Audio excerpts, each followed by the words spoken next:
சாந்தியும் சமாதானமும் நம்ம அனைவரின் மீதும் உண்டாவதாக. எல்லா புகழும் இறைவன் ஒருவனுக்கே. நம்ம தொடர்ந்து நிலவரங்களை பார்த்துட்டு இருக்கோம். ஒரு பக்கம் பாத்தீங்கன்னா இஸ்ரேல் மற்றும் காசாவுடைய நிலவரம், மறுபக்கம் பாத்தீங்கன்னா இந்தியா மற்றும் பாகிஸ்தான் நிலவரங்களை பார்த்துட்டு இருக்கோம். இரண்டுலயுமே நிறைய முக்கியமான விஷயங்கள் நடந்திருக்கு. அதுவும் பாத்தீங்கன்னா இந்தியா பாகிஸ்தான்ல பார்க்கும்போது நம்ம சிந்து நதியை திறந்து விட மாட்டோம்னு சொல்லியிருந்தோம். ஆனா கடுமையான மழை பெய்ததின் காரணமாக வேற வழி இல்லாம இப்போது அணைகள் எல்லாம் நிரம்பி தண்ணி பாத்தீங்கன்னா பாகிஸ்தானுக்குள்ள போயிட்டு இருக்கு. அதே சமயத்துல பாகிஸ்தான்ல எல்லை ஓரங்கள்ல பாத்தீங்கன்னா நிறைய நடவடிக்கைகள் எடுத்திருக்காங்க. போலீஸ் இன்னைக்கு ஒரு சில விஷயத்த அறிவிச்சிருக்காங்க. ஒரு சில வீடியோக்கள் வெளியாயிருக்கு. அதை வச்சே தெரியுது எல்லை ஓரங்கள்ல இப்ப அடுத்த ஒரு அட்டாக் ஆரம்பிக்க போறாங்க அப்படிங்கிறது. அது என்ன அப்படிங்கறத டீட்டெயிலா பார்க்கலாம். அதுக்கு முன்னாடி நம்ம முதல்ல அப்படியே இஸ்ரேலை பத்தி பார்த்துட்டு அப்படியே நம்ம என்ன பண்ணிடலாம், இந்தியா பாகிஸ்தானுக்கு போயிடலாம். ஃபர்ஸ்ட் இஸ்ரேலை பத்தி பார்க்கும்போது நேத்து பாத்தீங்கன்னா அவங்களுக்கு சுதந்திர தின விழாவாக இருந்துச்சு. சுதந்திர தினத்தை கொண்டாடுறதுக்காக எவ்வளவோ ஏற்பாடு பண்ணி வச்சாங்க. ஆனா அந்த ஆசையில எல்லாம் என்ன ஆயிடுச்சு, ஒரு லாரி மண்ணை போட்ட மாதிரி ஆயிடுச்சு. ஆக்சுவலா மண்ணை போடல, நெருப்பு போட்டாங்கன்னு தான் சொல்லணும். ஏன்னா காட்டுத்தீயின் காரணமாக நேத்து நேஷனல் எமர்ஜென்சியாக அறிவிக்கப்பட்டுருச்சு. நேஷனல் எமர்ஜென்சினா தேசிய அவசர நிலையை பிரகடனப்படுத்தி இருந்தாங்க.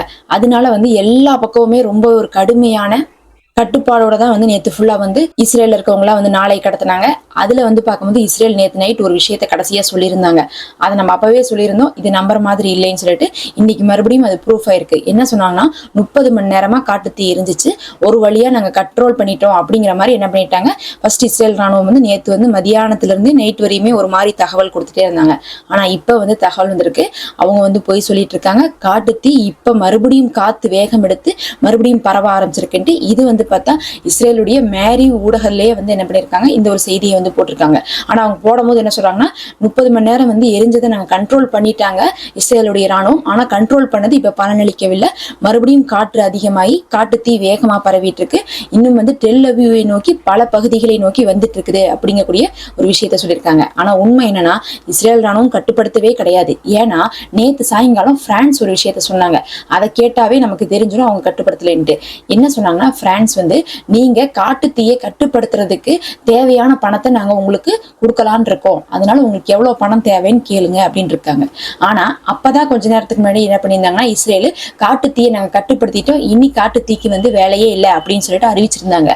ஒருவேளை இவங்க காட்டுத்தீயை கட்டுப்படுத்தி இருந்தது உண்மையா இருந்துச்சுன்னா பிரான்ஸ் என்ன சொல்லியிருப்பாங்கன்னா, நீங்க காட்டுத்தீயை கட்டுப்படுத்திட்டீங்க, ஆனா நஷ்ட ஈடெல்லாம் நீங்க கொடுக்கணும்ல பொதுமக்களுக்கு, நீங்களே இப்ப கஷ்டத்துல இருக்கீங்க, அதனால நாங்க காசை கொடுக்குறோம், உங்களுக்கு எவ்வளவு வேணும்னு கேளுங்கன்னு சொல்லியிருக்கலாம். ஆனா அப்படி சொல்லல பிரான்ஸ். உங்களுடைய காட்டுத்தீ கட்டுப்படுத்த முடியாம போயிட்டு இருக்கு, எல்லை கடந்து போறதுனால நாங்க உங்களுக்கு நிதி உதவி செய்யலான் இருக்கோம்னு சொல்லிட்டு அறிவிச்சிருக்காங்க.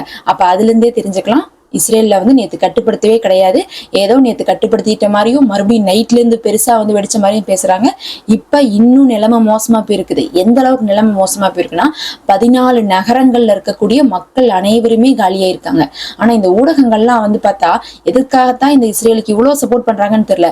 பிபிசி முதல் கொண்டு நேத்து என்ன செய்திகள் போட்டிருக்காங்கன்னா, ஒரு சில மாகாணங்கள்ல இருக்கக்கூடிய மக்களை வெளியேற்றிருக்காங்க அப்படிங்கிற மாதிரியும் ஒரு சில சமூகங்களை வெளியேற்றிருக்காங்கன்னு சொல்லிட்டு பொதுவா போட்டாங்க. ஆனா உண்மையெல்லாம் என்னன்னா, இவங்க பிடிச்சி வச்ச செட்டிலர்ஸ் பகுதியில இருந்து 14 பகுதிகள்ல இருந்து என்ன இருக்காங்க, மக்கள் வெளியேற்றப்பட்டிருக்காங்க. நம்ம கேட்கும் போது 14 பகுதிகளா அப்படின்னு இருக்கும். ஆனா நான் ஒரு எக்ஸாம்பிள் சொல்றேன் பாருங்க. நேத்து மட்டும் தெற்கு ஜெருசலத்துல இருந்து ஒரே இடத்துல இருந்து 10,000 பேர்த்தை வெளியேற்றிருக்காங்க. யோசிச்சுக்கோங்க. நகரங்கள்லாம் சொல்லும் போது எண்ணிக்கை கம்மியா இருக்கும், ஆனா அந்த இடத்துல ஆயிரக்கணக்கான மக்கள் இருந்துட்டு இருப்பாங்க. அப்படி பார்க்கும்போது இதுவரையும் பல லட்சம் மக்கள் கூட வெளியேறி இருக்கலாம்னு சொல்லப்படுது. இதுல நிறைய பேத்துக்கு மூச்சு திணறல், பத்தாவதுக்கு ஹாஸ்பிட்டல் ஃபுல்லா மக்கள் நிரம்பிட்டு இருக்காங்க. இப்ப அங்கிருந்து வந்த மக்கள் எல்லாம் என்ன பண்ணிட்டு இருக்காங்கன்னா, அகதிகளாக ரோட்ல தான் வாழ்ந்துட்டு இருக்காங்க. எல்லாரும் இஸ்ரேலுக்குள்ளதான் வந்திருக்காங்க. இஸ்ரேல் ஏற்கனவே பாத்தீங்கன்னா வடக்கு இஸ்ரேல்ல லெபனான் அட்டாக் பண்ணாங்க. அட்டாக் பண்ணப்ப என்ன பண்ணாங்கன்னா, ஃபுல்லா காலி பண்ணிட்டு கூட்டிட்டு டெல் அவீவ்ல இருக்கக்கூடிய 5 ஸ்டார் ஹோட்டல்ல தங்க வச்சாங்க. தங்க வச்சு அந்த காசை கவர்மெண்ட் தான் செலவு பண்ணிட்டு இருக்காங்க. ஆனா இப்ப பார்க்கும்போது இந்த நிலைமையில இந்த பக்கம் இருந்து வேற மக்கள் வந்துட்டாங்க. இப்ப அவங்களுக்கு பார்த்தா இது ரொம்ப நெருக்கடி ஆயிடுச்சு.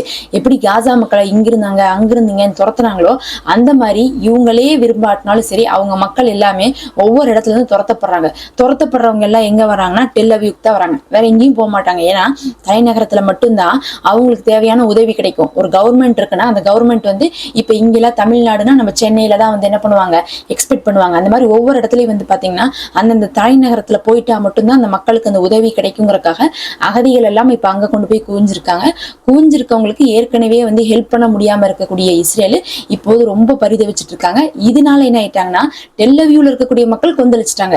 ஏன்னா நாங்களே போராட்டம் பண்ணிட்டு இருக்கோம், எங்களுக்கே நீங்க வந்து என்ன பண்ண மாட்டேங்கிறீங்க, பதில் சொல்ல மாட்டேங்கிறீங்க, இதுல புதுசா வேற வந்து லட்சக்கணக்கான மக்கள் ஊருக்குள்ள வந்துட்டாங்களே, இதெல்லாம் என்னத்தை தான் வந்து நாங்க செய்ய முடியும், முதல்ல போற நிறுத்துங்க, நீங்க போற நிறுத்தாதனாலதான் இத்தனையும் பிரச்சனை அப்படிங்கிற மாதிரி சொல்றாங்க.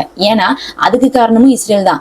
ஒரு வீடியோ வெளியிடுறாங்க, அது ஃபுல்லா வந்து பாத்தீங்கன்னா ஒரு அங்கங்க வந்து ஒரு சில மனிதர்கள் போறாங்க, காட்டு தீயை பத்த வைக்கிற மாதிரி வந்து அவங்க அதுல காமிச்சிருக்காங்க.